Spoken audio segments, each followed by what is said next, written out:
to every thought in his heart. He was a very trusting young man, and thought well of all mankind.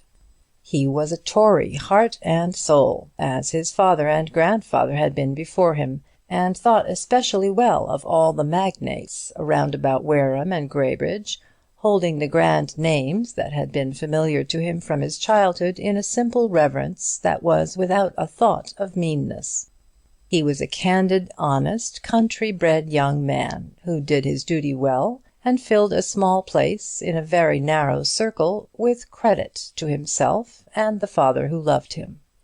The fiery ordeal of 2 years' student life at St. Bartholomew's had left the lad almost as innocent as a girl.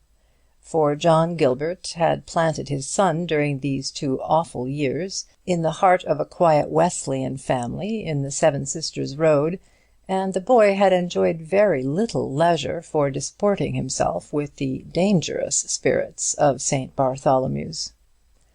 George Gilbert was 22, and in all the course of those 22 years which made the sum of the young man's life, his father had never had reason to reproach him by so much as a look.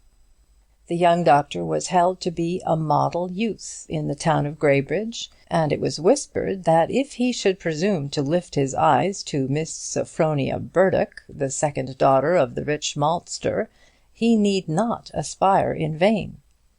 But George was by no means a coxcomb, and didn't particularly admire Miss Burdock, whose eyelashes were a good deal paler than her hair, and whose eyebrows were only visible in a strong light. The surgeon was young, and all the world was before him. But he was not ambitious. He felt no sense of oppression in the narrow High Street at Graybridge. He could sit in the little parlour next to the surgery reading Byron's fiercest poems, sympathizing in his own way with the Giaours and Corsairs, but with no passionate yearning stirring up in his breast, with no thought of revolt against the dull quiet of his life. George Gilbert took his life as he found it, and had no wish to make it better. To him, Graybridge on the Wayverne was all the world. He had been in London, and had felt a provincial's brief sense of surprised delight in the thronged streets, the clamour and the bustle; but he had very soon discovered that the great metropolis was a dirty and disreputable place, as compared to Graybridge on the Wayverne, where you might have taken your dinner comfortably off any doorstep, as far as the matter of cleanliness is concerned. The young man was more than satisfied with his life. He was pleased with it. He was pleased to think that he was to be his father's partner, and was to live and marry and have children and die at last in the familiar rooms in which he had been born. His nature was very adhesive, and he loved the things he had long known because they were old and familiar to him, rather than for any merit or beauty in the things themselves.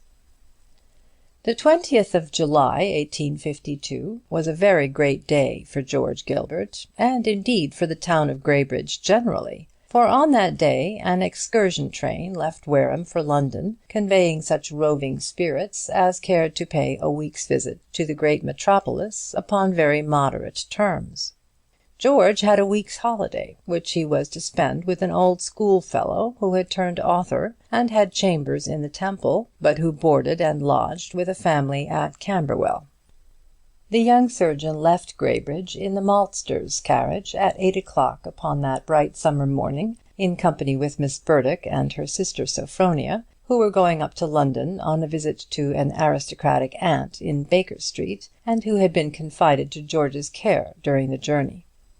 The young ladies and their attendant squire were in very high spirits. London, when your time is spent between St. Bartholomew's Hospital and the Seven Sisters Road, is not the most delightful city in the world; but London, when you are a young man from the country, with a week's holiday and a £5 note and some odd silver in your pocket, assumes quite another aspect.